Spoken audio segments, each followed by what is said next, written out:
સુરત જિલ્લાના કડોદરામાં દારૂ માફિયાઓ દ્વારા 2 રાઉન્ડ ફાયરિંગ થતા કડોદરા પંથકમાં ખળભળાટ મચી ગયો છે।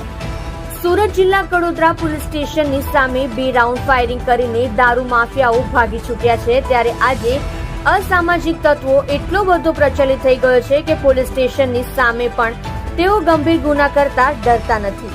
ફાયરિંગની આ ઘટના એ વાતનો ખુલાસો કરી રહી છે કે સુરત ગ્રામ્ય કડોદરા પોલીસનું પેટ્રોલિંગ અને નાકાબંધી એ ખાલી દેખાડો છે। દારૂ માફિયાઓ સ્વાભાવિક રીતે હાઈવે રોડ પર ફાયરિંગ કરીને ભાગી જાય છે અને પોલીસ જોતી જ રહી ગઈ।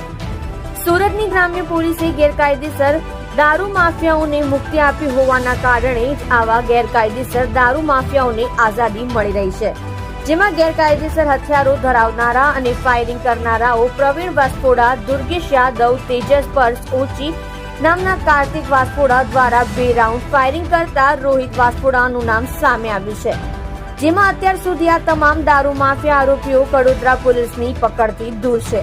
આ ગુનાઓ પૈકી એક પણ આરોપી હજુ સુધી પકડાયો નથી, જે દર્શાવે છે કે કડોદરા પોલીસના હાથ કેટલા લાંબા છે। તમે જોઈ રહ્યા છો કેપી ન્યૂઝ ચેનલ રાહિલ શેખની સાથે।